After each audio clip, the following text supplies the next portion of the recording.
नमस्कार, आप देख रहे हैं प्रदेश का सबसे भरोसेमंद news channel India news Uttar Pradesh Uttarakhand और बड़ी बहस के साथ मैं हूं आपके साथ आयुष चित्रांश। यूपी की राजनीति में सरकार बनाने और बिगाड़ने में शामिल रहने वाले माफिया और अपराधियों के पैरों के नीचे से पिछले 41 महीने के अंदर यूपी सरकार ने जमीन को खिसका दिया है।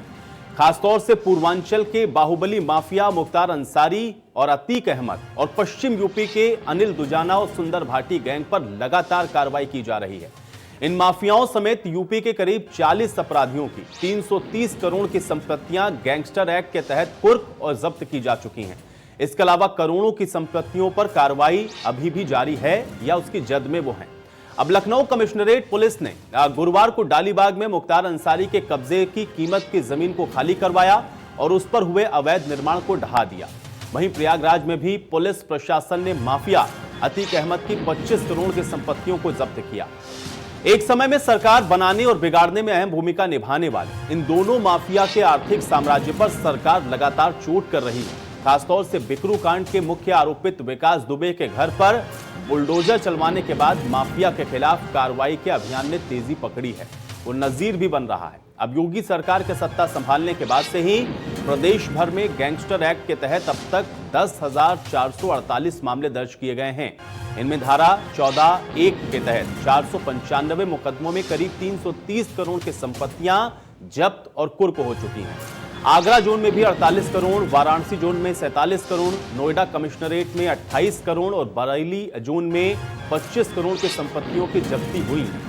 इसमें नोएडा कमिश्नरेट में सुंदर भाटी की करीब 10 करोड़ की, अनिल दुजाना की 2.5 करोड़ की, आजमगढ़ में कुंतू सिंह की करीब 10 करोड़ की संपत्तियां शामिल हैं।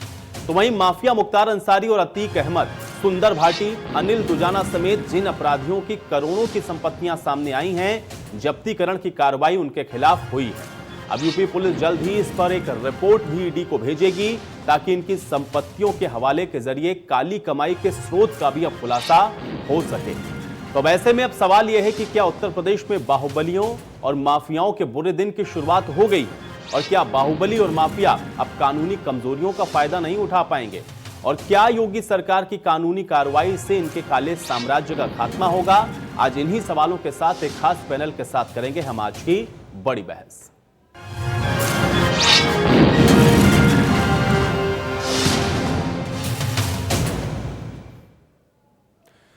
तो बाहुबली विधायक मुख्तार अंसारी के लखनऊ स्थित डालीबाग की अवैध इमारत को ढहा दिया गया और माना तो यह भी जा रहा है कि मुख्तार अंसारी पर यह अब तक की सबसे बड़ी कार्रवाई है। ऐसे में सवाल यह है कि क्या उत्तर प्रदेश में बाहुबलियों और माफियाओं के बुरे दिन की शुरुआत हो गई है? इस रिपोर्ट में देखिए।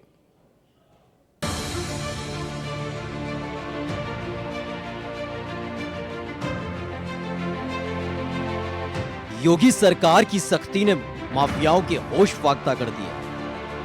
2017 की शुरुआत में ही आगाज कर दिया था कि अपराधियों को बख्शा नहीं जाएगा, जिसके बाद ताबड़तोड़ एनकाउंटर्स की शुरुआत हुई।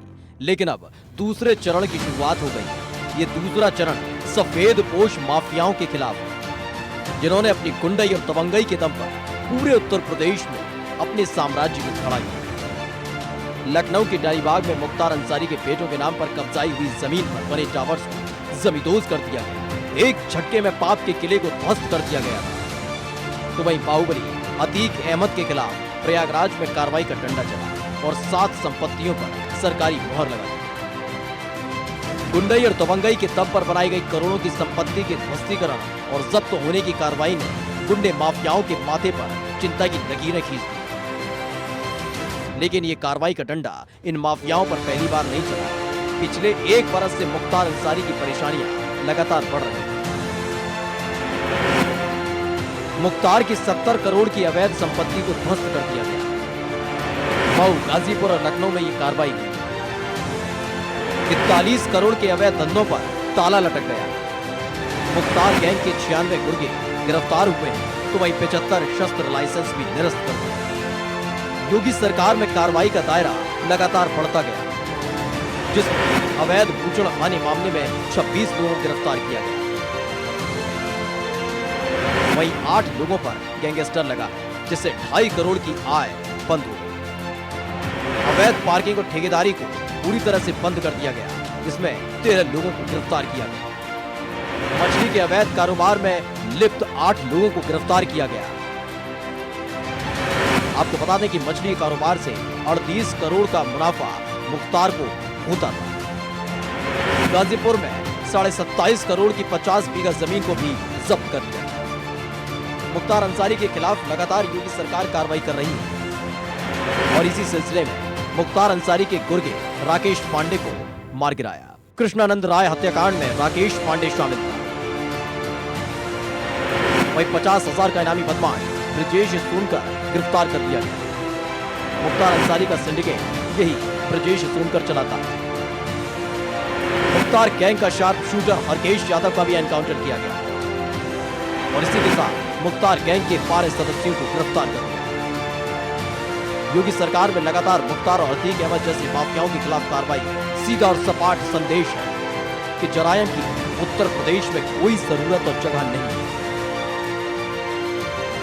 देश में माननीय योगी आदित्यनाथ जी के नेतृत्व की भारतीय जनता पार्टी की सरकार ने जिस प्रकार से संगठित और सफेदपोश माफिया अपराधियों के खिलाफ अभियान चलाया है, उससे उन्हें संरक्षण देने वाले जिन दलों की सरकारों में इस प्रकार के अपराधी फले फूले, उनमें बेचैनी होनी स्वाभाविक है और लगातार उत्तर प्रदेश सरकार के अपराधियों के खिलाफ इस अभियान पर उनकी बेचैनी दिख रही है, उनके बयानों से दिख रही है।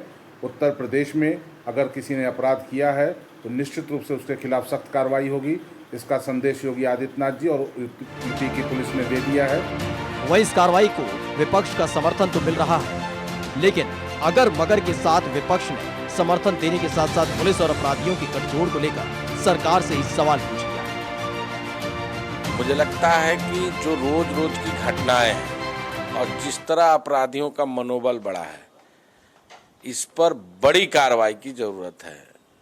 जहां तक जो लोग अपराध में लिप्त है, इस तरह की घटनाओं में लिप्त है, आखिर कौन सी ऐसी स्थिति है? पुलिसिया सिस्टम फेल है, अपराधी और सरकार का गठजोड़ है, जो बहुत सारे मामलों में स्पष्ट रूप से सामने निकल कर आया है। तो कहीं ना कहीं सरकार उन अपराधियों के प्रति गंभीर नहीं है और केवल छोटी कार्रवाई करके, घरों को गिराकर सरकार लोगों का ध्यान भटकाना चाहती है। कड़े कार्रवाई करने पड़ेंगे, तभी जाकर इस तरह की घटनाओं पर लगाम लगता है। वहीं यूपी के पूर्व डीजीपी एएल बनर्जी इस कार्रवाई का समर्थन करते नजर आए और इस तरह की कार्रवाई आगे भी होते रहने की बात कही। ये फायदा तब होगा जब इसी तरह के दूसरे जो अपराधी हैं, जिनको की सूचीबद्ध किया गया है, उनके विरुद्ध भी कार्रवाई हो और इस तरह के जो माफिया पनपे हैं, मान लीजिए कल दिखाया गया है कि 2 मकान गिराए गए एक आदमी के और वो इल्लीगल थे, अवैध थे। तो अवैध मकान बनने किसने दिया? एलडीए ने बनने दिया। तो जिसने बनने दिया, जिसने उसको बिजली का कनेक्शन दिया, जिसने उसको पानी का कनेक्शन दिया, इनके खिलाफ भी जब तक इनको पनपने जो शरण दे रहे थे, जो पनपने दे रहे थे, जब तक इनके खिलाफ भी नहीं कार्रवाई होगी, तब तक ये कार्रवाई पूरी नहीं मानी जाएगी। फिलहाल योगी सरकार की तरफ से कार्रवाई ने मुख्तार और अतीक जैसे बाहुबलियों की टेंशन बढ़ा दी है, जो दशकों से लगातार अपराध के दम पर अपने साम्राज्य को बढ़ा रहे थे। इसके साथ ही यूपी में छिपे अपराधी भी घबराए हुए हैं, जिनको इस कार्रवाई के जरिए सीधा और सपाट संदेश योगी सरकार ने दे दिया है कि या तो अपराधी उत्तर प्रदेश छोड़ दें या फिर अपराध छोड़ दें। राजनीति में अपराधियों का दखल कोई नई बात नहीं है और उत्तर प्रदेश की बात करें तो यहाँ आम बात है, लेकिन एक सरकार अब ऐसी आई है जब राजनीति में जो अपराधी थे उनके खिलाफ उसने एक मुहिम छेड़ रखा है। और आप देख सकते हैं, नज़ारा हम दिखाते हैं आपको।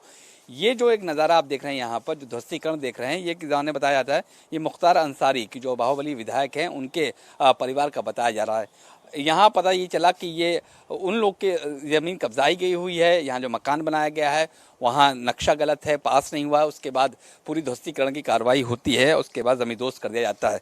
लेकिन सवाल यही नहीं रुकता है। सवाल दूसरा बड़ा होता है कि क्या मुख्तार अंसारी को बड़ा बनाने वाले या उनको शरण देने वाले वो आखिर क्यों बचे, कैसे बचे, ये एक बड़ा सवाल है। और माना ये जा रहा है कि अभी और ऐसे घर हैं, इमारतें हैं जो मुख्तार अंसारी ने गलत तरीके से बनाया, या यूँ कह लीजिए अतीक ने गलत तरीके बनाया, यूँ कह लीजिए, और अपराधियों ने गलत तरीके बनाया, उन सब पर कार्रवाई होगी।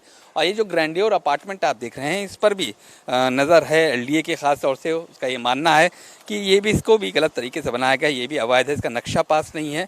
ज़मीन की जांच चल रही है कि जो ज़मीन है वो सही है कि नहीं, यानी कि इसके कागज़ चेक किए जा रहे हैं। अगर कागज़ गलत होंगे तो इस पर भी कार्रवाई होगी। लेकिन सवाल अभी भी बड़ा है कि क्या अतीक, मुख्तार, इन जैसों पर कार्रवाई करके क्या क्राइम को रोका जा सकता है, या फिर उन लोगों पर लगाम लग सकती है जो इन लोगों को शरण देते हैं। क्योंकि सवाल बड़ा है, मुख्तार और अतीक इतने बड़े आखिर कैसे बन गए कि सरकार को पूरा ध्यान इन पर लगाना पड़ा। सवाल ये बड़ा बनता है कि आखिर जो अपराधी थे वो राजनीति में अपनी पैठ इतनी गहरी कैसे कर लेते हैं कि जब चुनाव आता है तो राजनीति उनके बगैर चलती नहीं है, वोट इधर से उधर हो जाता है जिधर उनकी नज़रें फिरती हैं, चाहे वो अतीक हो, चाहे मुख्तार हो, चाहे ब्रजेश सिंह हो, चाहे चुलबुल सिंह है, कोई भी हो, तमाम ऐसे फहरिस्त लंबी है। लेकिन अब एक्शन शुरू हो चुका है, तो अपोजिशन वहीं ये कह रही है कि सिर्फ क्या इन कार्रवाई करने से ही क्या क्राइम रुक जाएगा, क्या सिर्फ कुछ इमारतें गिराने से जो मुख्तार और अतीक का बनना बंद हो जाएगा? बिल्कुल नहीं। उनका ये कहना है कि जिन्होंने शरण दी, अगर गलत ज़मीन पर कब्जा किया है तो उनको दीजिए, जिन्होंने इसको सत्यापित किया था उन पर भी कार्रवाई करिए। अगर इमारत गलत बनी है तो जो एलडीए ने या फिर एडीए ने, इलाहाबाद डेवलपमेंट अथॉरिटी ने अगर उनको पास किया है तो उन अधिकारियों पर भी कार्रवाई करिए, यानी कि जिन्होंने शरण दिया है या फिर उनके पाप की भागीदारी बने हैं उन पर भी कार्रवाई करिए। ये टोकन जो पूरा चला जा रहा मामला, ये नहीं होगा। तो अब देखना ये है कि सरकार आगे कैसे बढ़ती है। सरकार का साफ तौर पे कहना है कि अब योगी राज आ चुका है, यानी योगी राज में राक्षसों की, अपराधियों की कोई भी जगह नहीं होगी। तो अब देखना है कि अगली कार्रवाई कहाँ होती है, कब होती है और किस पर होती है। वीडियो जर्नलिस्ट गौरव के साथ खुर्रम जामी, इंडिया न्यूज, लखनऊ।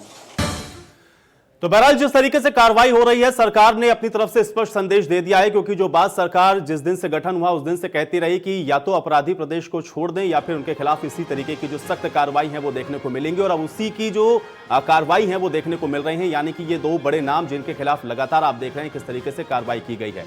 लेकिन सवाल अभी भी सबसे अहम ये बरकरार है कि आखिर कैसे ये जो बाहुबली हैं वो बन जाते हैं और इनको कौन संरक्षण देता है, इस कार्रवाई का क्या असर होगा, और क्या उत्तर प्रदेश के अंदर से ये जो बाहुबली विधायक हैं या फिर ये जो बाहुबली बड़े चेहरे हैं इनका नामो निशान मिटेगा। जिसी पर चर्चा करते हैं, तमाम मेहमान मेरे साथ जुड़ चुके हैं, उनका परिचय मैं आपके साथ करवा देता हूं। दिलीप श्रीवास्तव जी हमारे साथ जुड़े हुए हैं, प्रवक्ता हैं भारतीय जनता पार्टी के। दिलीप जी, बहुत स्वागत आपका इस चर्चा में। मनोज यादव जी हमारे साथ जुड़े हुए हैं, प्रवक्ता हैं समाजवादी पार्टी के। मनोज यादव जी, आपका भी स्वागत। सूर्य कुमार शुक्ल जी हमारे साथ जुड़े हुए हैं, पूर्व डीजी हैं। सूर्य कुमार शुक्ल जी, आपका भी स्वागत। और पंकज रस्तोगी जी हमारे साथ जुड़े हुए हैं, वरिष्ठ पत्रकार हैं। पंकज जी, आपका भी बहुत स्वागत है।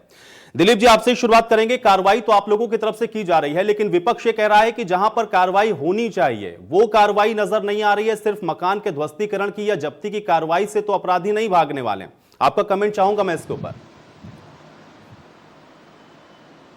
जिसने इन लोगों को संरक्षण देने का काम किया, इनको संरक्षित करने का काम किया, ये सारी कार्रवाई तो इनको करना चाहिए था। इनके समय में ये लोग फले फूले और आज योगी सरकार के शासन में ये कार्रवाई हो रही है। इनको स्वागत करना चाहिए और राजनीतिक शुचिता का परिचय देते हुए सभी दलों को ऐसे लोगों के खिलाफ कार्रवाई करनी चाहिए। इन लोगों को संरक्षण देने का काम करते करते इनको इतना बड़ा बना दिया गया कि इन लोगों ने जिस प्रकार से जो सच्चाई सामने आई, समाचार पत्रों में सामने आई कि किस तरह से जमीन में नक्शे परिवर्तन, काफी कागजों में फेरबदल करते हुए लोगों ने बड़ी बड़ी इमारतें बना डाली सरकारी जमीनों पर।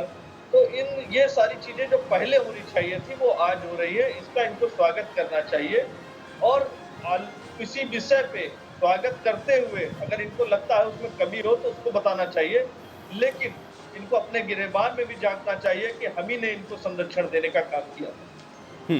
मनोज यादव जी, पहले गिरेबान में झांक लेना चाहिए, उसके बाद ये कहना चाहिए कि सरकार सही तरीके से कार्रवाई नहीं कर रही, क्योंकि ये जो बाहुबली हैं ऐसा तो नहीं है कि एक हफ्ते के अंदर या पिछले 3 सालों में ये तैयार हो गए हैं। बहुत लंबा इतिहास रहा है, सबका संरक्षण रहा है। अब जब कार्रवाई हो रही है तो क्या थोड़ा अप्रिसिएशन नहीं करना चाहिए विपक्षी दलों को भी कि चलिए ठीक है, सही कार्रवाई तो करी आप लोगों ने?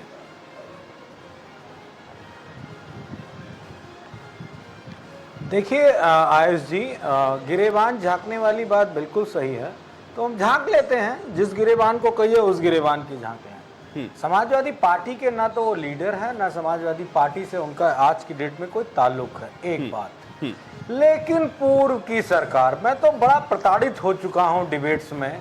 पूर्व की सरकार, मतलब मुझे महसूस होता है मैं हिस्ट्री की क्लास में अब बैठना शुरू कर चुका हूं, क्योंकि इतिहास पे चर्चा होने लगी है।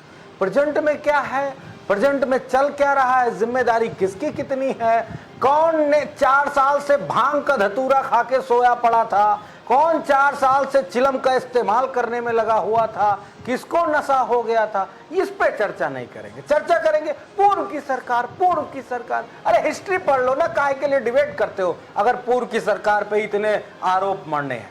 मुझे नहीं बिल्कुल कोई बात लगती है ऐसी कि इन पे कार्रवाई करने के लिए कोई विपक्षी दल तमाम सारी बातों का विरोध कर रहे हैं, बिल्कुल नहीं विरोध कर रहे हैं। लेकिन एक बात कहता हूं, इस पैनल में 4 लोग बैठे हैं, आप एक प्रश्न पूछने वाले हैं। मैं कहता हूं पूर्व डीजी साहब के मकान की जांच करा लो, इनके नक्शे की जांच करा लो, और मैं दावे से कह रहा हूं चाहे इनका गार्डन ही एलडीए के नक्शे से मैच न करता हो, यह मेरा दावा है।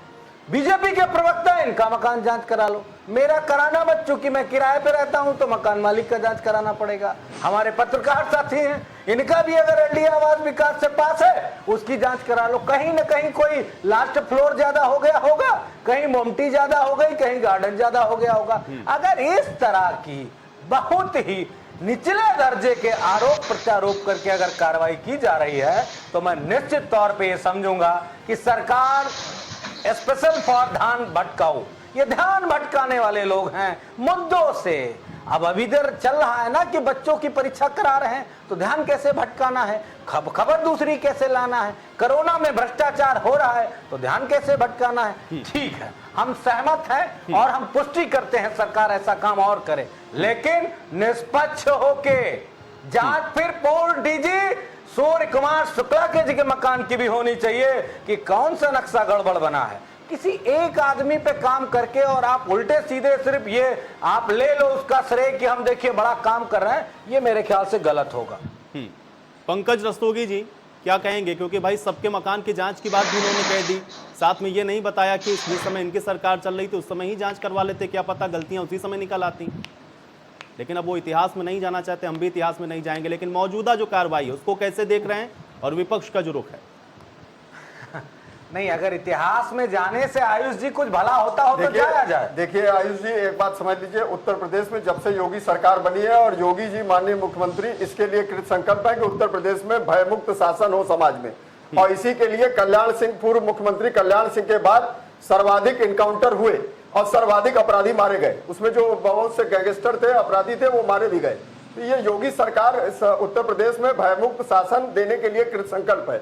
और अब सवाल इस बात का है कि माफियाओं की संपत्ति जो उनकी अवैध संपत्ति है उस पर लगाम कसना, उसके लिए सरकार कृत संकल्प है। तो जो सरकार कार्रवाई कर रही है उसमें आप एक चीज समझ लीजिए कि जो ये कार्रवाई हुई है उसमें एलडीए का ये कहना है, जो लखनऊ विकास प्राधिकरण के अंतर्गत जो ये जमीन, जो ये भूखंड आता है ये डालीबाग में, एलडीए का ये कहना है कि ये शत्रु संपत्ति थी, मतलब ये राजा महमूदाबाद की संपत्ति थी, उस पर ये मकान बनवाया गया, तो इसलिए उस पर कार्रवाई हुई।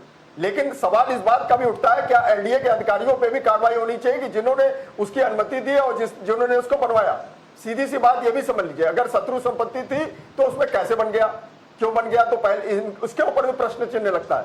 ठीक है, उत्तर प्रदेश सरकार इसके लिए कृत संकल्प है कि अपराधियों का जो गठजोड़ है, अपराधियों की जो इनकम का स्रोत है उसको पहले कम किया जाए, उसके लिए वो कृत संकल्प है और उसके लिए वो सरकार तमाम इस तरह की चीजें कर रही है और तमाम इस तरह के अपराधियों के ऊपर लगाम कसने का काम कर रही है। उसी कड़ी में ये कार्रवाई की गई। लेकिन जैसा एलडीए का कहना है, लखनऊ विकास प्राधिकरण के एलडीए ऋतु सहवाज जो जिनके नेतृत्व में ये मकान गिराया गया, उनका कहना यह है कि ये शत्रु संपत्ति थी और शत्रु संपत्ति होने के कारण इस पे जो है कार्रवाई की गई, क्योंकि ये राजा महमूदाबाद की संपत्ति थी, उस पर निर्माण किया गया था।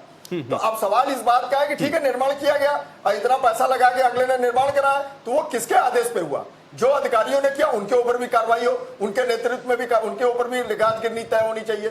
ये भी आप तय समझिए, ये खाली कह देने से नहीं होगा, गिरा देने से ठीक है आपने गिराया, ठीक है जो भी है वो अलग विषय है, लेकिन उनके ऊपर भी कार्रवाई होनी चाहिए कि उनको बिजली कनेक्शन किसने दिया, उनको उनकी बिल्डिंग कैसे बनी, मापदंड का अवमानना हुई कि नहीं हुई, ये भी होना चाहिए। बिल्कुल पंकज जी, ये सवाल है और ये सवाल मैं दिलीप जी से जरूर पूछूंगा, क्योंकि भाई वो कार्रवाई कर रहे हैं तो वो और बताएंगे कि आगे वो और इसमें क्या करने वाले हैं, जो जिम्मेदार हैं उनके खिलाफ कार्रवाई को सुनिश्चित कैसे करेंगे। ठीक है, ये उनके लिए सवाल है, मैं उनसे पूछ लूंगा। लेकिन सूर्य कुमार शुक्ल जी, मनोज जी मैं आऊंगा, आप जोड़िएगा, एक नहीं दो बात जोड़िएगा, मैं आपके पास आऊंगा, मैं सबको पहले एक एक करके मैं सबके कमेंट लूंगा। सूर्य कुमार जी, एक तो आपके भी भाई बंगले की जांच की बात यहां पर मनोज जी ने कह दी, और दूसरा थोड़ा ये बताइएगा जो कार्रवाई हो रही है वो कार्रवाई दिख तो हम लोगों को रही है ध्वस्तीकरण की, लेकिन क्या इससे वाकई में कोई ग्राउंड के ऊपर इंपैक्ट पड़ता हुआ आपको नजर आएगा, या जो असल लोग हैं या जिनकी पूरी एक मिली भगत रही है उसके ऊपर चोट होती हुई आपको नजर आई है? सूर्य कुमार शुक्ल जी जवाब दीजिए। बिल्कुल भाई साहब, मैं बहुत प्रशंसा करता हूं अपने पूर्व वक्ताओं की कि उन्होंने बड़ी साफगोई से ये बात कही है कि वो चाहे मेरा बंगला हो चाहे किसी अन्य का घर हो, वो हर एक मामले की सही जांच होनी चाहिए और उस पर वाजिब कार्रवाई होनी चाहिए। और मैं इसी बारे में एक और आगे बात को बढ़ाना चाहूंगा कि दो तरह की बातें होती हैं। एक होती है कि आप दूसरे की जमीन को कब्जा कर लेते हैं, आपकी जमीन नहीं है और उस पर कोई निर्माण कर लेते हैं, तो ये, या फिर दूसरा केस होता है कि किसी अपराध के द्वारा आपने एक संपत्ति कमाई है और उस अपराध के द्वारा आपने कोई निर्माण किया है, वो पुलिस का केस होता है। तीसरा एक केस होता है कि अगर आपने कोई प्लाट खरीदा है, चाहे वो किसी विकास प्राधिकरण से या किसी अन्य आदमी से, और उस पर आपने कोई निर्माण किया है, नक्शे से कुछ फर्क हो गया है, तो उसमें कंपाउंडिंग की कार्रवाई हो जाती है। उसका नियम होता है कि पहले रोका जाता है, फिर उस पर कंपाउंडिंग की कार्रवाई होती है। तो ये उसी प्रकार ये जो कार्रवाई जिसकी हम लोग चर्चा कर रहे हैं, ये कार्यवाही, अगर आपने स्वयं बताया कि ये जमीन शत्रु संपत्ति घोषित थी, यानी कि दूसरे की जमीन पर अगर आप अपना कब्जा करके बना लेते हैं, तो वो स्वाभाविक है रूप से कि ये वाजिब नहीं है कि आप दूसरे की जमीन को ले लें और उस पर घर बना लें। तो इसलिए ऐसी चीजों को ध्वस्त करने की जो कार्रवाई हुई है, इसमें मैं अपने सभी साथियों से और सभी दर्शकों से भी निवेदन करूंगा कि अगर कोई कार्यवाही जो बड़े बदमाश होते हैं, माफिया होते हैं, तो मैं सभी राजनीतिक दलों से ये अपील करूंगा, निवेदन करूंगा कि भाई इसको समर्थन खुला करके आप, जब बाकी जो छोटे छोटे बदमाश होते हैं उन पर एक संदेश जाता है, और इसके बारे में एक धारा 14(2) गैंगस्टर एक्ट के अंतर्गत एक नियम बना हुआ है कि अगर कोई अपराध के द्वारा कमाई गई संपत्ति है तो उसको जब्त कर लिया जाना चाहिए। बल्कि मैं इसी चीज को और आगे सुधार करने का एक सुझाव भी देना चाहूंगा कि किसी भी बिल्डिंग को गिरा देने से मैं तो समझता हूं राष्ट्रीय क्षति होती है। इसको जब्त करके इस पर कोई सरकारी या कोई सार्वजनिक काम उपयोग में ले लिया जाए तो और बेहतर होगा कि एक रचनात्मक दंड कि आगे उसका उपयोग भी हो गया, और उस व्यक्ति को जिसने, अगर वो अपराध के द्वारा बनाई है और ये बात सिद्ध होती है कि अपराध की कमाई से बनाई गई है, तो जो उसको जब्तीकरण का नियम है उसका उपयोग होना चाहिए। इसी तरह धारा 1944 का क्रिमिनल लॉ अमेंडमेंट एक्ट है, उसमें भी ये प्राविधान पहले से है कि ऐसी सभी संपत्तियों को जो चोरी, डकैती, अपहरण या किसी प्रकार का इस प्रकार का अपराध करके अर्जित की गई हैं, उनको जब्त करने का। बिल्कुल, लेकिन सूर्य कुमार जी एक छोटा सा कमेंट और करिए, उसके बाद में और राजनीतिक मेहमानों के पास में जाऊंगा। सूर्य कुमार जी मुझे बताइए, क्योंकि आप तो पूर्व में डीजी रहे, मुझे ये समझाइए, क्योंकि ऐसा तो नहीं है कि ये जो बाहुबली हैं ये 1-2 साल में हो गए, इनका तो बहुत पुराना इतिहास है, संरक्षण की भी तमाम जो बातें हैं, कनेक्शन भी हैं, तमाम सब कुछ जो चीजें हैं वो बिल्कुल क्लियर साफ तौर पे नजर आती हैं। लेकिन ये जो कार्रवाई हो रही है, क्या इससे हम ये मान के चलें कि जो बाहुबली जैसे जो विधायक बन जाते हैं या उनके सामने ये जो पूरा शब्द लग जाता है, या वो जिस तरीके से पूरी संपत्तियों को खड़ा कर लेते हैं, क्या वहां पर सही चोट होती हुई आपको नजर आ रही है, या आपको लगता है कि इससे बढ़कर भी कुछ होना चाहिए? ये जो कार्रवाई हो रही है इससे कोई खास असर पड़ने वाला नहीं है। बहुत छोटा सा कमेंट आपका। नहीं भाई साहब, ये मैं इस विचार का हूं कि ये वाजिब कार्रवाई इसलिए है कि पैसे का पहले ये लोग जैसे 10 करोड़ रुपए अपराध करके कमा लिए, अपहरण करके या फिरौती लेकर के, और उसके बाद उसमें 10वां हिस्सा खर्च कर देते हैं वकील अच्छा खड़ा करके जमानत करा लेते हैं और दफ्तरों से फाइल, अदालतों से फाइल गायब करा देते हैं। कुछ गवाह को तोड़ लेते हैं और कुछ गवाह को नहीं मानता तो उसको मार भी देते हैं। इसलिए ये इसी पैसे का उपयोग करके अपराध से बचते रहते हैं, सजा से बचते रहते हैं। और कभी हाई कोर्ट, कभी सुप्रीम कोर्ट, यहाँ केस लगा दिया, वहां ट्रांसफर की एप्लीकेशन डाल दी। यानी कानून की कमियों का उपयोग करके, लूपहोल का उपयोग करके ये लोग अपना केस पेंडिंग रखवाते हैं। तो ऐसी स्थिति में अगर आर्थिक अपराधों के लिए आर्थिक चोट होती है तो वो बहुत स्वागत योग्य कदम है। और मेरा ये विश्वास है कि शारीरिक अपराध के लिए शारीरिक दंड होना चाहिए और आर्थिक अपराधों के लिए आर्थिक दंड होना चाहिए। ठीक है, चलिए तो दिलीप जी आपके पास में आता हूं। दिलीप जी, एक तो मनोज जी की बात का आप जवाब दीजिएगा और दूसरी बात यह भी है कि आप भाई उनको पिछली सरकारों का याद दिला करके कहने से तो कुछ नहीं होगा। 4 साल तो लगभग आपको भी होने को आए, अब आप लोग ये कार्रवाई कर रहे हैं। अगर पहले से किया होता तो हमको लगता है कि ये जो बड़ी बड़ी घटनाएं इसके बाद में हुई हैं शायद उस पर भी अंकुश लग गया होता, क्योंकि मैसेज उसी समय पहुंच जाता।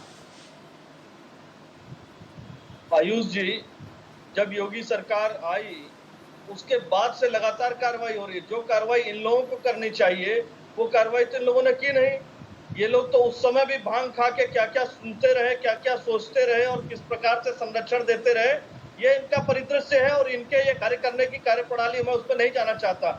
जो चीज इन्हें करना चाहिए वो नहीं किया गया। और जिन लोगों ने अवैध संपत्तियां अवैध रूप से इकट्ठा की, भ्रष्टाचार करके इकट्ठा की, गुंडा राज, माफिया राज, और जो इस तरह से पूरी तरह से एक संगठित गिरोह बना के काम किया, आज उन लोगों के ऊपर कार्रवाई हो रही है।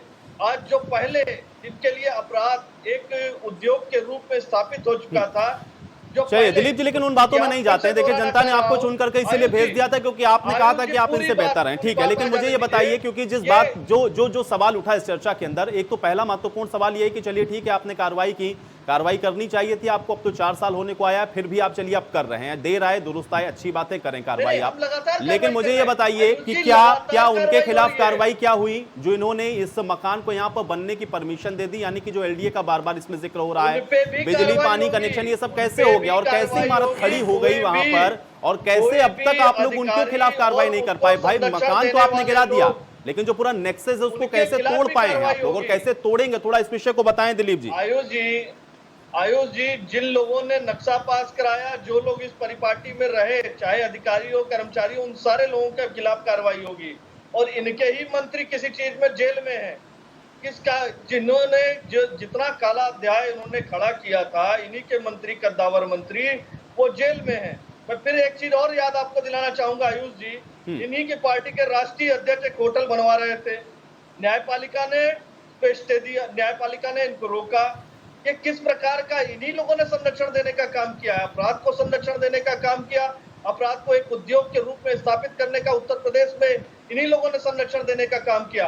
आज सफाई हो रही है तो खुले दिल से इसका स्वागत भी नहीं कर रहे हैं, दबे लफ्जों में उसको संरक्षण देने का काम कर रहे हैं। इनको बताना चाहिए कि इस माफिया को संरक्षण देने का इन्होंने काम किया था कि नहीं किया था। इनका लंबा इतिहास है, समाजवादी पार्टी का लंबा इतिहास है कि अपराध को उत्तर प्रदेश में फलने फूलने का काम समाजवादी पार्टी ने किया, उसको संरक्षण देने का काम किया। आज अगर गुंडा राज समाप्त हो रहा है तो दर्द आपको क्यों हो रहा है?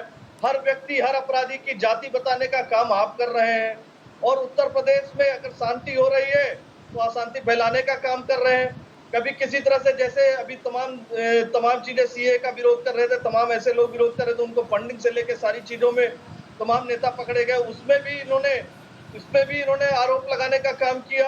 अगर 200 रुपए लेकर पत्थर मारने वालों के घर पे 2 लाख रुपए का नोटिस पहुंच रहा है तो दिक्कत क्या है? सरकारी संपत्ति को जो लोग नुकसान कर रहे हैं। चलिए मनोज जी, देखिए मुस्कुरा रहे हैं, मुझे लगता है वो आपकी बात का जवाब देंगे। ठीक है दिलीप जी, चलिए अब जवाब लेते हैं। मनोज जी,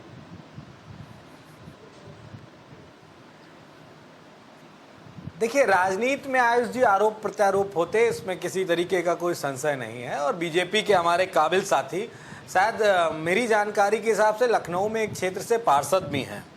इनको कब्जेदारी के मामले में रोजाना कितने मामले निपटाने पड़ते होंगे उसका भी मुझे पूरी तरीके से संज्ञान है।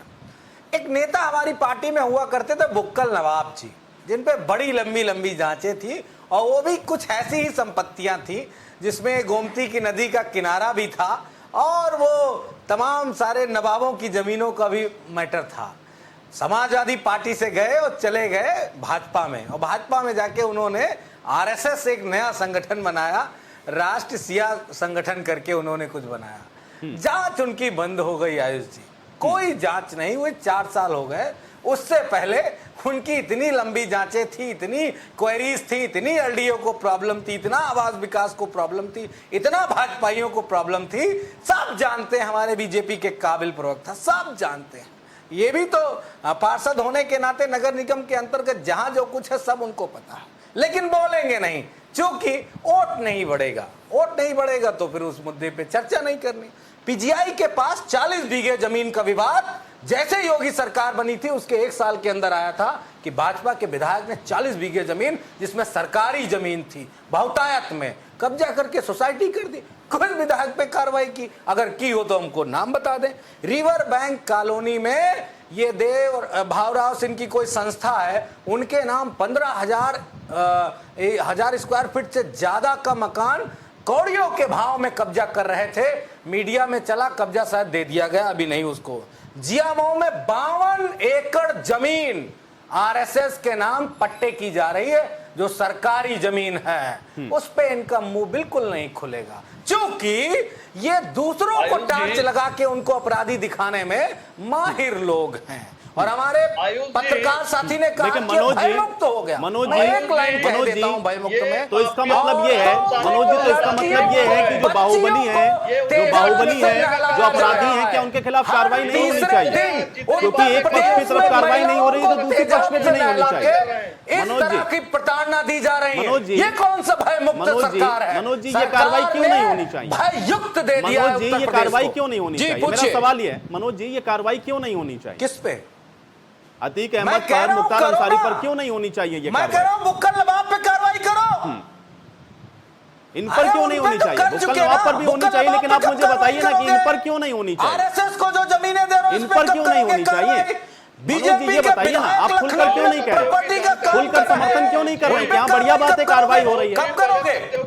आप ये क्यों नहीं बता रहे हैं कि भाई ये कार्रवाई जो हो रही है सही है कि नहीं है, होनी चाहिए कि नहीं होनी चाहिए? लोग कब्जेदार नहीं होते हैं, समाजवादियों ने कब्जा नहीं किया है, मालूम हो हमने कब्जा नहीं किया है। पूर्ण जानकारी हो, हमने तो सुप्रीम कोर्ट का आदेश माना, हमने आवाज भी खाली कर दिया। जानकारी हो तब बताया कीजिए आजम खां किस मामले में जेल के अंदर है। पूर्ण जानकारी राष्ट्रीय अध्यक्ष होटल बनाने जा रहे थे कि नहीं जा रहे थे? न्यायपालिका ने क्या फटकार लगाई, इस पे उत्तर देना चाहिए। अनर्गल बयानबाजी नहीं करनी चाहिए। अगर आपके पास कोई साक्ष्य हो, कोई तथ्य हो तो उसको रखिए, अच्छा लगेगा। लेकिन आपके पास कोई तथ्य और साक्ष्य नहीं है, कोई तथ्य आपके पास किस नहीं पार्टी है, के उनकी पार्टी में चले गए मनोज जी, अब उनकी पार्टी में चले गए, अब उनकी पार्टी में चले गए, लेकिन अब आपके पास तो जानकारी है, आप इस बात को मान रहे हैं कि उन्होंने गलत तरीके से ये काम किया। मनोज जी, अगर आप ये मान रहे हैं कि उन्होंने गलत तरीके से काम किया, तो आप लोगों ने भी कार्रवाई क्यों नहीं की? इनसे कह दीजिए बीच में न बोले। एक सेकंड दिलीप जी, आयुष जी बीच में न बोले। एक सेकंड दिलीप जी, मैं सवाल पूछा। मनोज जी, अगर आपको ये पता है और आप ये कह रहे हैं कि उनके खिलाफ इतने इतने मामले थे और अब वो क्योंकि भारतीय जनता पार्टी में चले गए इसलिए उनके खिलाफ जो तमाम कार्रवाई है वो बंद हो गई हैं, तो जानकारी तो इसका मतलब आपके पास में भी थी, तो आप लोगों ने क्यों कार्रवाई नहीं की या बढ़ावा दे रहे थे कि करते रहिए? मनोज जी, ना ना ना ना, बिल्कुल नहीं, बिल्कुल नहीं। देखिए, जो हमने जिन जिन लोगों का नाम लिया उन लोगों पे कार्रवाइयां चल रही थी, इन्होंने तो कार्रवाइयां बंद करा दी, इनके पार्टी में आ गए, मुख्यमंत्री जी को एमएलसी बना दिया और उन्होंने उनकी जांचें बंद कर दी। सीधी सीधी बात, मुख्यमंत्री जी चुनाव में ही नहीं जाना चाहते थे, बुक्कल नवाब की सीट से वो एमएलसी चुन लिए गए, तो क्या एमएलसी चुने जाने के कारण उन्होंने भूल गए क्या कि जांच करानी हमको? और आजम खान के बारे में क्या कहेंगे? और वो किन-किन मामलों में, कितने मामले हैं, तो क्यों नहीं करा रही पूरा मामला है? आजम खान के बारे में भी थोड़ा कुछ बोलिएगा मनोज जी, वो क्यों जेल के अंदर है? वो तो जेल में है, वो तो जेल में है। तो किसका संरक्षण था? जिस तरह बीजेपी के लोग जांच सरकार में नगर विकास मंत्री के सामने प्रस्तुत करें। मनोज जी, किस सरकार में नगर विकास मंत्री थे? मनोज जी, किस सरकार में नगर विकास मंत्री थे? आजम खान, याद करिए, क्या बात है, याद करिए मनोज जी। देखिए, यही तो नेक्सस की बात हो रही है ना कि संरक्षण तो सबका रहता है। अब इनके समय में है, आप चूंकि विपक्ष में बैठे हैं तो आप इन पर आरोप लगाइए कि ये कार्रवाई नहीं कर रहे हैं, जब आप में पास सत्ता होगी तो आप भी नहीं करेंगे। अरे सर मेरी बात सुन ली जाए। मनोज जी आपकी बात सुनी जा रही है, सबसे ज्यादा आपकी बात सुन रहा हूं मैं। चलिए ठीक है, सुनाइए थोड़ा सा और बकरी सुनाइए। चोरी से लगा के कौन कौन से रास्तों का उन पे मुकदमा दर्ज हुआ ये जनता को पता चल गया है, देश को पता चल गया। जिन मंत्री की बात बीजेपी के साथी कर रहे हैं, अमेठी वाली सांसद महोदया से पूछो कितना फेवर लिया है चुनाव में और कहां कहां प्रचार के लिए ले गए हैं जेल से निकाल के। अरे कुछ तो शर्म करो, कहने से पहले राहुल गांधी को हराने में बड़ी मदद की है उन मंत्री जी ने। मैं तो आपके चैनल पे ऑन एयर कह रहा हूं, उनको प्रॉमिस किया था कि हम छोड़ देंगे। अमेठी वाली चुनाव जीत के चली गई दिल्ली, अभी भी जेल में ही है बेचारे, आरोप उन पे कुछ नहीं है। पूछो ना, चलिए पंकज रस्तोगी जी बताएंगे क्या क्या पंकज रस्तोगी लिया जी। है। ठीक है मनोज जी जिसको जैसा सूट करे वो वैसा बोलता रहे, लेकिन अपनी अपनी पार्टी को सब लोग बचाते रहे, यही तो सबसे बड़ी समस्या है ना, और इसीलिए बाहुबली खड़े हो जाते हैं। मनोज जी इनके जो ब्रांड हम नहीं बचा रहे हैं, मुख्तार अंसारी समाजवादी पार्टी में नहीं, अपराध को देखा जाएगा। एक सेकंड, और समाजवादी पार्टी में मैं नहीं। सारे राजनीतिक दलों यही तो मैं पूछ रहा हूँ ना मनोज जी, आपकी पार्टी में नहीं है तब तो और आसान था कार्रवाई करना। वही तो मैंने सवाल पहला पूछा मनोज जी, क्या ऐसा थोड़ी ना है कि अतीक अहमद 5 साल में बन गए या फिर मुख्तार अंसारी 5 साल में बन गए। इससे 5 साल पहले आपकी सरकार थी, आपने क्या कार्रवाई की मुख्तार अंसारी के खिलाफ या फिर अतीक अहमद के खिलाफ? क्या कार्रवाई की आप लोगों ने? ये 5 साल के बने हुए बाहुबली नहीं है ना, इसलिए इतिहास में भी झांकना पड़ेगा। कह रहे हैं कि कार्रवाई सब पे करो भाई, अगर हमने तो नहीं की तो नहीं की ना, आपने नहीं की मतलब आप संरक्षण देते रहे। हमारे पूर्व डीजी साहब के भी मकान के नक्शे की जांच करो। देखिए अब ऐसे नीचे से आरोप लगाने से क्या होगा? जब सत्ता आपके हाथ में थी, जब सत्ता आपके हाथ में थी, तब आपने भी कार्रवाई नहीं की। चलिए एक सेकंड, पंकज जी आपके पास आता हूँ। पंकज जी हमारे एक सेकंड, मनोज जी आऊंगा सर, सूर्य कुमार जी मैं आपके पास भी आऊंगा। थोड़ा पत्रकार, वरिष्ठ पत्रकार है, थोड़ा उनका भी कमेंट लेता हूं मैं। पंकज रस्तोगी जी के पास में जाऊंगा। पंकज रस्तोगी जी, क्या जिस नेक्सस का जिक्र हो रहा है, क्या सभी राजनीतिक पार्टियां आपको उसमें लगता है कि ईमानदार हैं? क्योंकि जिसकी सत्ता होती है वो तो ये कहता है कि हम कार्रवाई कर रहे हैं और देखिए ये कार्रवाई हम करके आपको दिखा रहे हैं, लेकिन जैसे ही वो विपक्ष में बैठते हैं वो कहते हैं कि ये तो ध्यान भटकाने के लिए, इससे कोई हासिल नहीं होने वाला, कुछ नहीं होने वाला। पंकज जी ये सूर्य कुमार जी मैं आऊंगा, एक सेकंड, थोड़ा सा समय दे मुझे। सूर्य कुमार जी मैं आ रहा हूं आपके पास, एक सेकंड। पंकज रस्तोगी जी, पंकज जी बताएं। पंकज जी मुझे बताएं कि क्या सभी राजनीतिक पार्टियां जो एक दूसरे के ऊपर आरोप प्रत्यारोप कर रही हैं बैठ करके, क्या आपको लग रहा है कि वाकई में इस नेक्सस को तोड़ने के लिए सही मंशा के साथ काम हो रहा है? क्योंकि जो विपक्ष में होता है वो आरोप लगाता है, जो सत्ता पक्ष में होता है कहता है कि हम काम कर रहे हैं, या हमने अपने समय में किया था। अगर सबने किया था तो ये बाहुबली कैसे बन गए? देखिए एक बात समझ लीजिए, उत्तर प्रदेश की सरकार 323 विधायकों की सरकार है। सर्वाधिक बहुमत उत्तर प्रदेश सरकार को क्या नाम है जनमानस ने दिया, और जनमानस ये अपेक्षा करता है कि आप सुशासन देंगे। उसी के कड़ी में योगी जी सुशासन देने का प्रयास कर रहे हैं और भयमुक्त समाज की बात कर रहे हैं। इसीलिए आज अपराधियों की बात कर लीजिए, चाहे अन्य भ्रष्टाचारियों की बात कर लीजिए, उस तरह से उसमें वो सरकार इन एक्शन। और सवाल इस बात के, जो कर्मचारी काम नहीं करते हैं उनको जबरदस्ती रिटायरमेंट भी दिया जा रहा है, तो ये सरकार कर रही है। अब सवाल इस बात का आता है कि अपराधियों का गठजोड़, तो सवाल इस बात का है कि ये बहुत सी चीजें इस पर डिपेंड करती हैं कि जैसे आपका जो ये निकाय चुनाव होते हैं और जिनसे 36 MLC जीते जाते हैं, वो उसमें क्या नाम है, वो आपके ग्राम प्रधानी, BDC और वो लोग वोट करते हैं, उससे बनते हैं। उसमें बिना बाहुबलियों की मदद से कोई भी सरकार जीत नहीं सकती है। 36 सीटें, विधान परिषद में 100 सीटें हैं, 100 सीटों में 36 सीटें बहुत मायने रखती हैं, जो हर 4 साल पे वहां पे चुनाव होता है। तो ये उस सरकार का गठजोड़ उस पे होता है, इसलिए बाहुबलियों की ताकत बढ़ी उत्तर प्रदेश में। और उत्तर प्रदेश चूंकि भारत का सबसे बड़ा राज्य है और देश की राजनीति तय करता है, देश की केंद्र की राजनीति को तय करता है, इसलिए क्या नाम है ये गठजोड़ बड़ा और सरकारों ने इसका बाहुबलियों का बहुत फायदा उठाया और बाहुबलियों का फायदा उठाया, उसके बाद उनको दरकिनारे भी कर दिया। तो ये सरकारों की, पूर्व की सरकारें जितनी भी रही है आज तक, जितनी भी सरकारें बनी, चाहे गठबंधन की सरकार हो, चाहे बहुमत की सरकारें पूर्व की रही हो, सब में ये चीज रही। इसीलिए बाहुबलियों का कद बढ़ता रहा और उनका कद दिन प्रतिदिन बढ़ गया। कोई बाहुबली एक दिन में नहीं बन जाता है, वो कई साल के उससे बना है और सरकार का उसमें कहीं ना कहीं से संरक्षण रहता है, तभी वो बाहुबली बनता है, बिना सरकार के संरक्षण के नहीं बनता है। और क्या नाम, सबसे बड़ी बात यह है कि कई जो आपके पूर्व मंत्री भी इस समय जेल में बंद है, नगर विकास, तो उनके ऊपर भी देखिए 76 मुकदमे जमीन कब्जाने के और उनके लड़के के ऊपर डबल क्या नाम है वो आपके पैन कार्ड बनवाने के और तमाम चीजों के। इस और 76 जमीन कब्जाने के रामपुर में मुकदमे दर्ज है, जिन पे क्या नाम है कार्रवाई चल रही है और उनको कोर्ट ने अभी तक कोई जमानत नहीं दी है, इसलिए वो अभी बंद चल रहा है। उनके ऊपर भी इस सरकार ने कार्रवाई की, कई मामलों में जमानत मिल चुकी है। तो सवाल इस बात 15 से 16 मामलों में जमानत मिल चुकी है, 76 से 78 मुकदमे उनके ऊपर दर्ज है। तो सवाल इस बात का है कि सरकार ने, उत्तर प्रदेश की सरकार ने एक कड़ा ये एक्शन लिया, ये भी एक बहुत बड़ी बात है। कोविड-19 को भी ले लें तो उत्तर प्रदेश में कोरोना का उतना प्रचार आबादी को देखते हुए नहीं फैल सका, क्योंकि उत्तर प्रदेश सरकार ने कड़ा एक्शन लेते हुए 75। चलिए सूर्य कुमार जी, मैं आपके पास आता हूं। देखिए नेक्सस की बात इससे पहले भी कई बार हो चुकी है, लेकिन क्या सही जगह पर आपको लग रहा है कि प्रहार होता हुआ नजर आ रहा है? क्योंकि राजनीतिक पार्टियां तो कहती हैं, और जो बात वरिष्ठ पत्रकार भी कह रहे हैं कि बिना उनकी सहमति के या बिना उनके सपोर्ट के आप बहुत से चुनाव ऐसे हैं जो आप जीत भी नहीं सकते, इसलिए जिसको जैसा सूट करता है वो वैसे इस्तेमाल करता है। अब जो सत्ता में होती पार्टी वो ये कहती है कि हम कार्रवाई कर रहे हैं, जो विपक्ष में बैठ जाता है वो ये कहता है कि ये तो कार्रवाई नहीं कर रहे हैं, ये तो मुद्दों से ध्यान भटकाने की कोशिश है। क्या वाकई में सही दिशा में ये राजनीतिक पार्टियां चाहती हैं और ये नक्सल टूटता हुआ नजर आ रहा है, या हम मान के चलें कि जैसा होता रहा बिल्कुल उसी दिशा में ये बढ़ता हुआ आगे भी? भाई साहब, पहले मैंने पिछले लगभग 35-36 साल में ये महसूस किया है कि पहले के अपेक्षा अब धीरे धीरे हमारे समाज में बहुत बेहतरी आ रही है। और पहले जिस तरह गैंग चलते थे डाकुओं के, जिस तरह की माफियागिरी होती थी, अब धीरे धीरे लगातार समाज में सुधार हो रहा है और ये अच्छा लक्षण है। मैं सभी राजनीतिक दलों से ये अपील करूंगा कि वो सब लोग मिलकर के अपराध को, बिल्कुल समाज को अपराध मुक्त करने के लिए सब लोग आगे आवें और इसको राजनीतिक रूप से एक दूसरे के ऊपर आरोप प्रत्यारोप लगाने से कोई लाभ होने वाला नहीं है। इसमें उससे और ज्यादा आपस में कटुता बढ़ेगी और समाज को कोई लाभ नहीं होगा। इसलिए निवेदन ये है कि बीती ताही बिसारी दे, आगे की सुधि ले।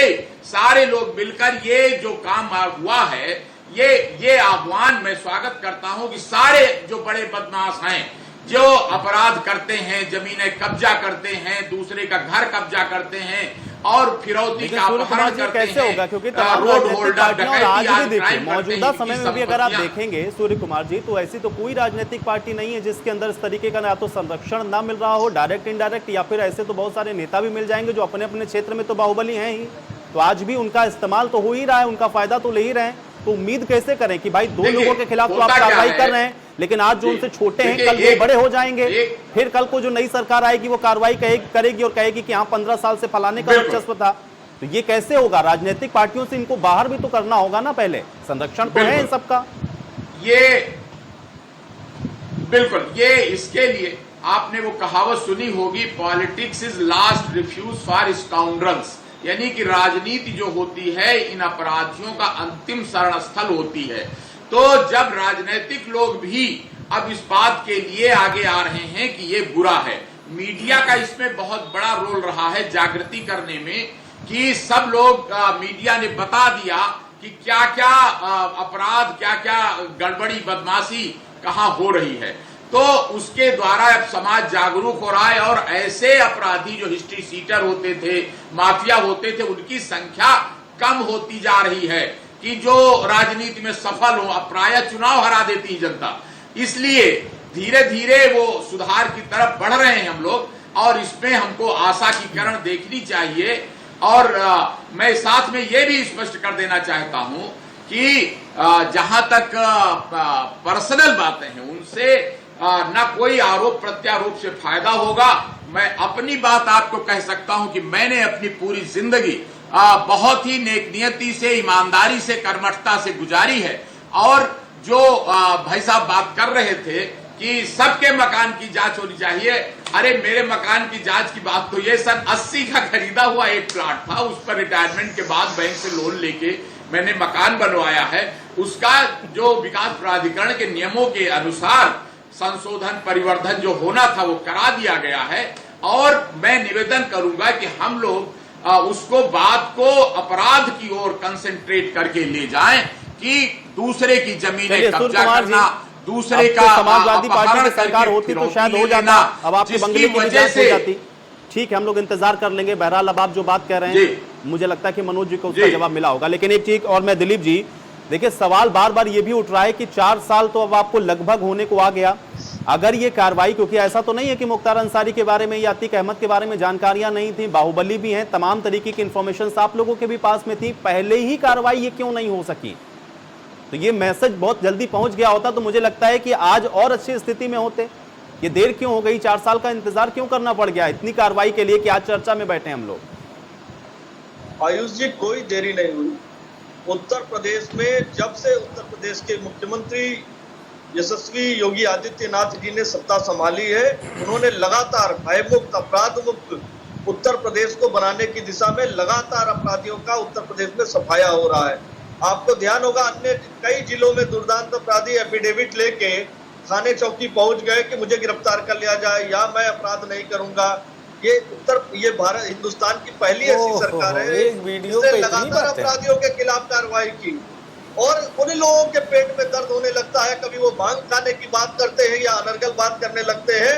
दिलीप जी देखिए, अपराधियों के खिलाफ तो कार्रवाई आपने की, वो तस्वीरें भी हम लोगों ने देखी कि लोग गले में तख्ती डाल करके भी गए, वो तस्वीरें भी हम लोगों ने देखी। लेकिन दिलीप जी लेकिन ये सवाल भी है कि कोई इतना भी बड़ा नाम नहीं है। दिलीप जी कार्रवाई निसंदेह करी आप लोगों ने, लेकिन कोई इतना बड़ा भी नाम नहीं है कि जिसको हम लोग गिनवा सकें कि हाँ ये बहुत बड़ा नाम है। देखिए ये पिछले 15 साल से 20 साल से इसका आतंक था, इसके खिलाफ आपने कार्रवाई की जिसका जिक्र आज हम लोग कर रहे हैं।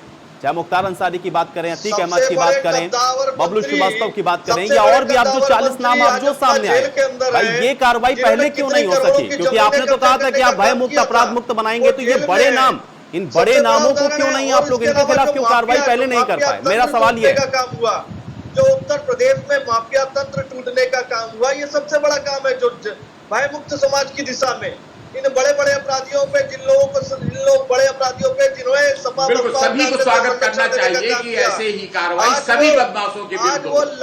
आज वो जेल के अंदर जा रहे हैं, उनके खिलाफ कार्रवाई हो रही है, उनकी संपत्तियां जो उन्होंने कब्जा करी है वो सब छुड़ाई जा रही है। एंटी भू माफिया टास्क फोर्स, ये सारी चीजें जो लंबी जो सरकारी जमीनों में जो कब्जा हो रही थी वो सारी छूट रही है। और अभी ये नगर निगम लखनऊ की बात कर रहे थे, बड़े पैमाने पे नगर निगम लखनऊ द्वारा जो जमीनें कब्जा की गई थी माफियाओं द्वारा, वो सारी आऊंगा मनोज जी आपके पास भी आऊंगा, दिलीप जी की बात कंप्लीट हो जाने दीजिए। भाजपा की बात मैंने पूछी, इन्होंने अनर्गल बातें और तथ्यात्मक बातें, झूठ का पुलिंदा खड़ा करके बताया कि ये जमीन फलाने को आवंटित कर दी। पूरे तथ्य जान लीजिए, उसके तथ्यों को जानने के बाद बोलेंगे तो और अच्छा रहेगा। लेकिन दिलीप जी, मनोज जी ने कहा कि किसी नेता का नाम लेते हुए कि भाई वो जब समाजवादी पार्टी में था न जाने कितनी जांच थी उनके खिलाफ, आपकी पार्टी में आए तो वो जांच बंद हो गई। ऐसे कैसे कार्रवाई? भाई बैलेंस तो होना चाहिए ना कार्रवाई में। जिसके खिलाफ भी जांच चल रही है वो जांच चल रही है और ईमानदारी और पारदर्शिता के साथ पूरी तरह से जो भी दोषी है उसके खिलाफ कार्रवाई होगी।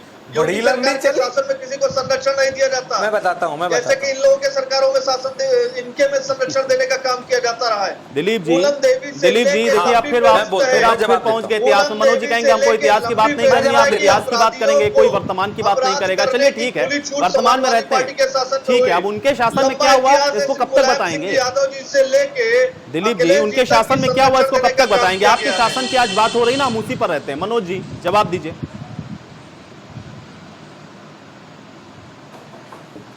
देखिए आयुष जी, मैं बड़ी मजेदार आपको बात बता दे रहा हूं, समझ में भी आ जाएगी तुरंत। जिन पे 5 साल से जांच लंबित थी वो साहब अभी एमएलसी बने बैठे हैं, और जिन पे 5 महीने में कोई मुकदमा आया वो आदरणीय आजम साहब जेल में हैं और उन पे 76 मुकदमे लग गए। इससे तो पूरी पिक्चर उत्तर प्रदेश में क्लियर हो जाती है ना कि भाजपा की इच्छा शक्ति क्या है। एक सांसद जेल में है और एक एमएलसी साहब बाहर घूम रहे, अभी उनकी जांच शुरू भी नहीं हुई, खत्म भी नहीं हुई और कुछ हो भी नहीं पाया। अच्छा चलो, अपराधी अगर यही दो हैं, अतीक अहमद और मुख्तार अंसारी, अगर इनकी कार्रवाई के बाद उत्तर प्रदेश में सब बेहतर है तो ठीक है। लेकिन मेरे हिसाब से ब्रजेश सिंह भी बड़ा नाम है, राजा भैया भी बड़ा नाम है, कुलदीप सेंगर भी बड़ा नाम है, धनंजय सिंह भी बड़ा नाम है, सुंदर भाटी से लेके पता नहीं उत्तर प्रदेश में कितने माफिया हैं, बड़े बड़े नाम हैं। राजा भैया जेल में भैया पे कौन से घर नहीं गिराया, वर्तमान घर नहीं गिराया, घर नहीं गिराया। अरे सुन लो राजा अभी भैया सुन ने लो, कौन सी सरकारी जैसे मैं जमीन पे आरोप कब्जा लगाऊं, की है, आप बता मैं दीजिए, उप इसका मुख्यमंत्री परिचय दीजिए। आदरणीय दिनेश शर्मा पे आरोप नहीं लगा सकता आपने जिनका कि वो नाम आपराधिक लिया है, प्रवृत्ति के हैं, अगर क्योंकि उनके उनके बारे खिलाफ में कोई साक्ष्य आपराधिक हो तो मामले मुझे नहीं, अच्छा लगेगा। वो यहाँ के मेयर रहे, कोई भ्रष्टाचार का आरोप नहीं है। लेकिन अब योगी आदित्यनाथ की बात आएगी तो 24 मुकदमे दर्ज है ना हलफनामे में, चुनाव आयोग में, तो मैं बोलूंगा कि अपराधी तो भैया 24 मुकदमे वाला व्यक्ति भी है। इनके 52 मंत्री, 52 मुकदमे जो उप मुख्यमंत्री पे है, उसका भी चर्चा होगी। लेकिन दिनेश शर्मा जी पे मैं आरोप नहीं लगा पाऊंगा। तो बीजेपी पहले अपने गिरेबान में देखे कि कौन अपराधी को वो छोड़ रहे हैं और किस अपराधी के मुकदमे स्वयं वापस ले रहे हैं, तब दूसरे माफिया अपराधियों पे कार्रवाई करे तो मेरे ख्याल से प्रदेश में अच्छा मैसेज जाएगा और जनता सोचेगी कि एक तरफा कार्रवाई न करके अपराध को खत्म करने की, माफिया राज को खत्म करने की बात हो रही है। प्रकार के मुकदमे हैं।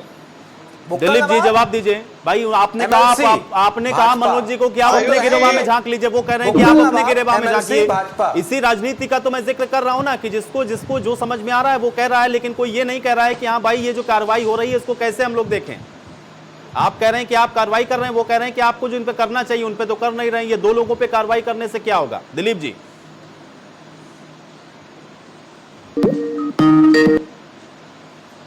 चलिए दिलीप जी से हमारा संपर्क टूट गया। पंकज रस्तोगी जी, यही बड़ा अहम सवाल है, क्योंकि देखिए जब कार्रवाई की बात आती है तो राजनीति भी उसमें, और फिर ये भी होता है कि देखिए फला राजनीतिक पार्टी में इतने मुकदमे इन पे दर्ज हैं, इतने मुकदमे इन पे दर्ज हैं, तटस्थ होकर के, न्यूट्रल होकर के कार्रवाई नहीं हो रही। इसलिए दो बड़े लोगों के नाम पे जो हम लोग कार्रवाई का जिक्र कर रहे हैं, इस पर भी कार्रवाई करने से ऐसा नहीं है कि अपराध खत्म हो जाएंगे उत्तर प्रदेश के अंदर।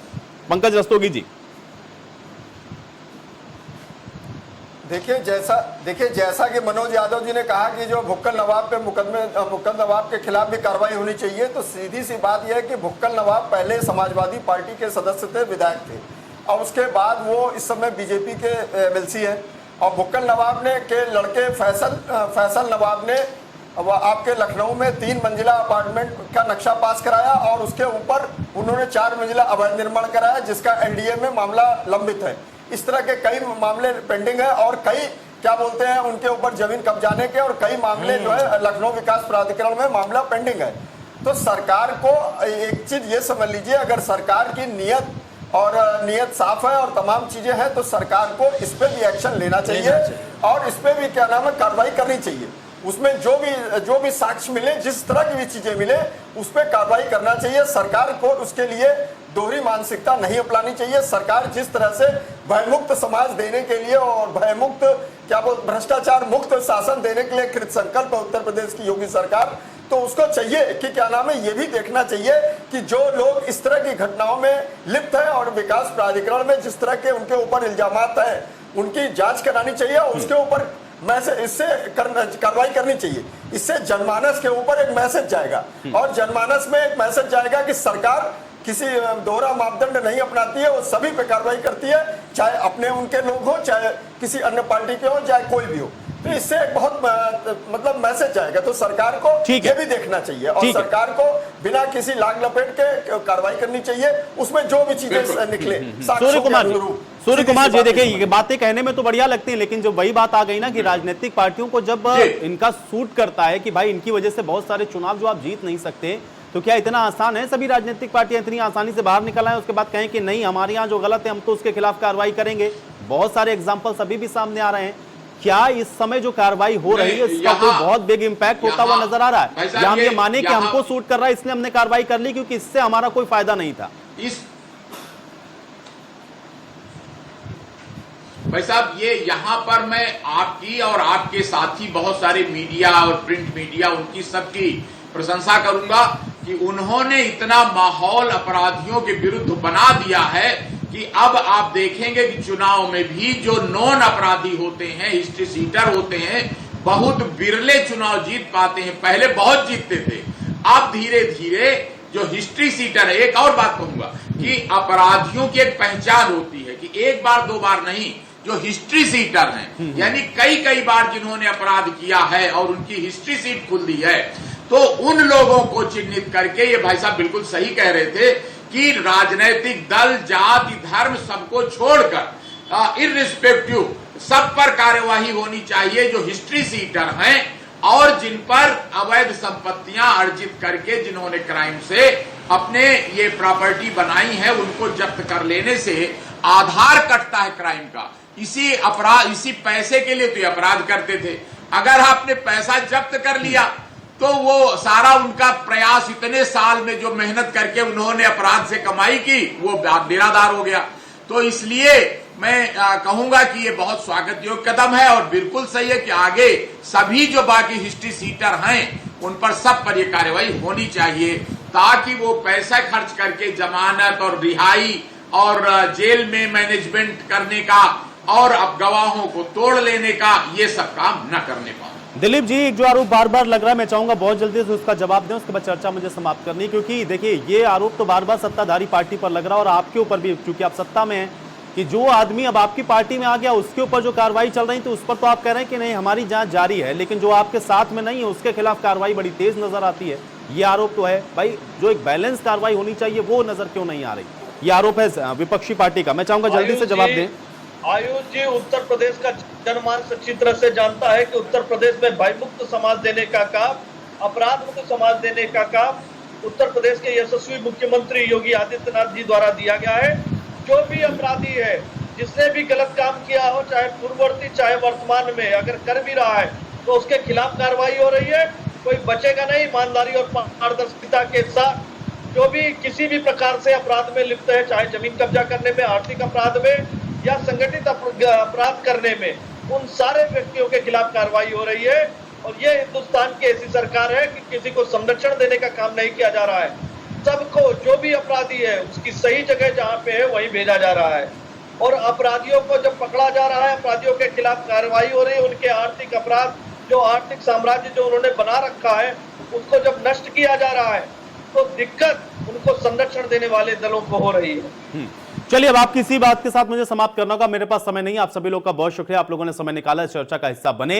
हालांकि सरकार ने अपनी मंशा को स्पष्ट कर दिया है, मुख्यमंत्री की भी तरफ से जो स्पष्ट निर्देश हैं वो दिए जा चुके हैं और बाकायदा ट्वीट करके भी उन्होंने इस बात को बता दिया अपराधियों को कि अब उनकी खैर नहीं उत्तर प्रदेश के अंदर, या तो उत्तर प्रदेश छोड़ दें, नहीं तो उनकी जो जगह है वो सलाखों के पीछे होगी। लेकिन अपराधियों का जो नेक्सस है, जो गठजोड़ है राजनीतिक पार्टियों के साथ, वो कैसे टूटेगा, ये एक बड़ा सवाल अभी भी बरकरार है। आज बड़ी बहस में मेरे साथ फिलहाल इतना है।